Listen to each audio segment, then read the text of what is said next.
So I've been asked by a few people my thoughts, or rather how I feel about the Afghanistan, what's going on over there. Today's 14 August 2021, Saturday. Sitting out here on my back porch. To say it hasn't bothered me or affected me, it hasn't really affected me, but I have certainly thought about it quite a bit in the past couple days. I posted a couple things about it on my Facebook page. So just to kind of qualify my thoughts, my feelings. Feelings are weird, so I don't really want to talk about my feelings on it.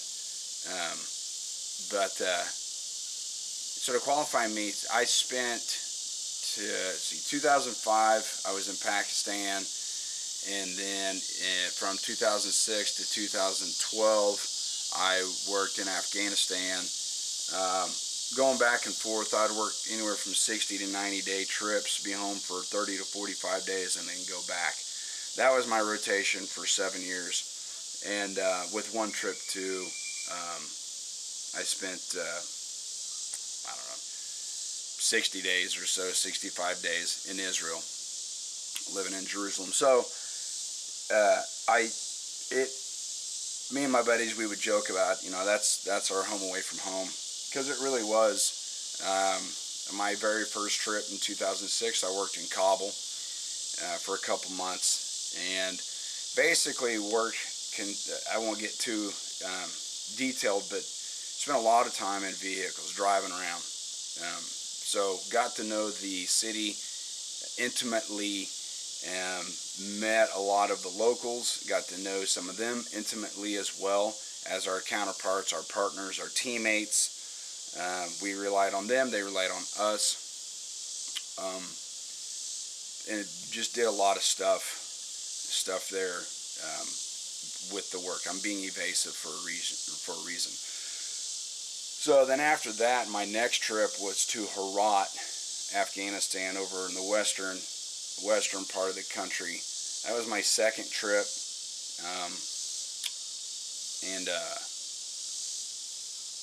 same thing. I really got to know Herat. I did quite a few trips to Herat.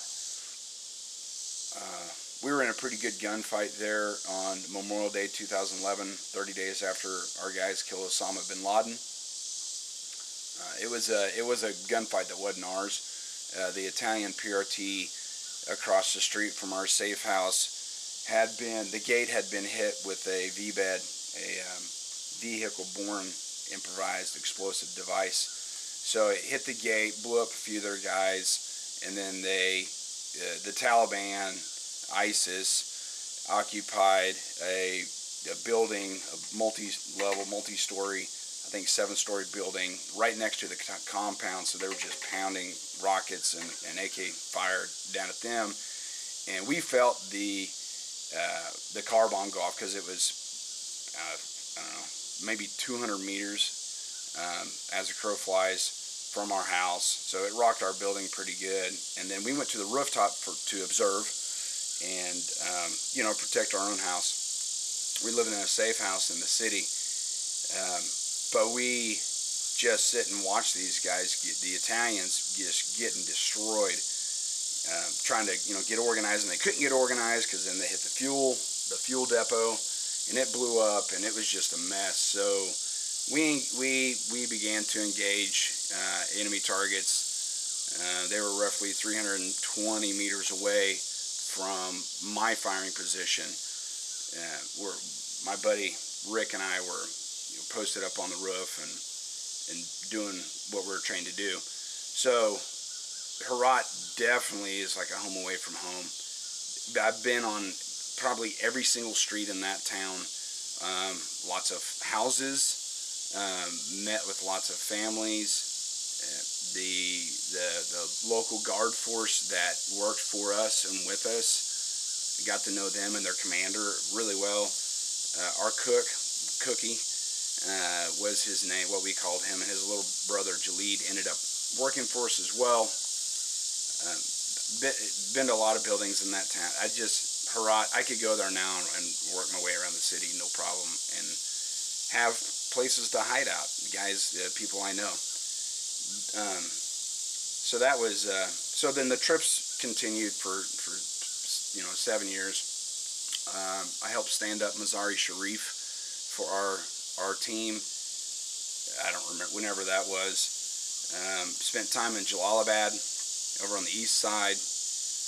Did a few trips to Farah once that was stood up and going. Spent time in Kandahar. Spent time in Gore Province. I've been to every major city in that country. Worked it. Did a lot of flyaway missions to tribal, shuras, tribal councils. Even did some door gunning for our air guys flying into places, Coast and Asadabad, and other places. So a lot of time spent there.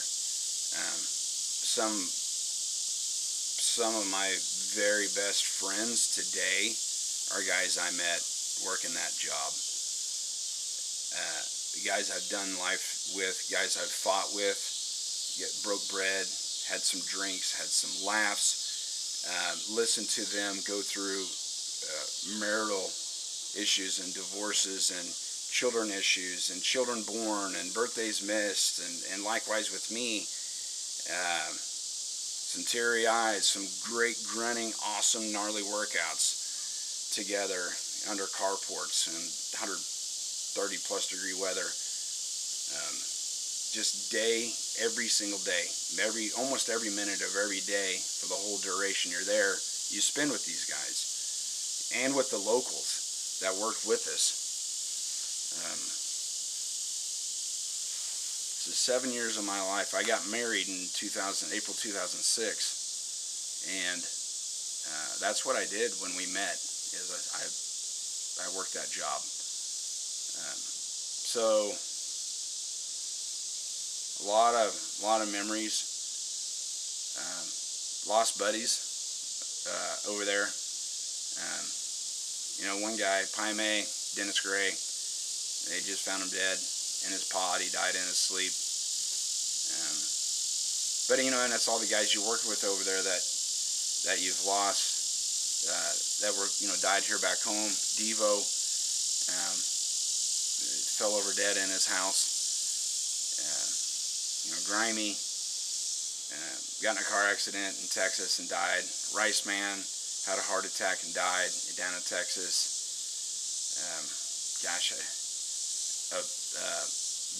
Bixler got hit on his motorcycle in Colorado, got killed.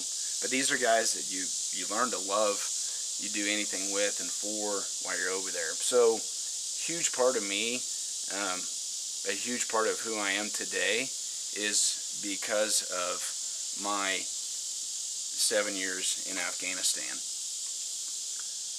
So how do I feel about it all? It just sucks. I mean, honestly, we knew that the party was going to end someday. You know that we're going to pull out someday. We're not going to be there forever. You talk about history repeats itself. This is Vietnam reincarnate. It's 1975, fall of Saigon. This is the fall of Kabul. And I've talked to some Vietnam vets recently about this and just kind of expressed how I'm feeling. I said, I think I understand how you guys felt now and feel about Vietnam. And they're like, you nailed it, man. It's like a betrayal. Again, that we can't stay there forever and that it's going to end someday, but it just sucks. What sucks, I think, the most is that we can't do for those who supported us. Like, I would love to bring back our interpreters and some of the assets and those who supported us and helped us and kept us alive, really truly kept us alive, fought shoulder to shoulder with us, sent rounds down range. So you just feel like you abandon them, and also that a lot of those guys they're going to be targeted. Their families. I mean, they're going to be targeted. So that sucks knowing that.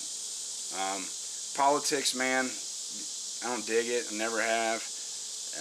When you become a pawn of politics, you get to see some of the dirty side of it and experience it, and you learn to just compartmentalize it, which is hard because you did just that. You compartmentalize, and someday it just festers and it comes out, and whatever that looks like.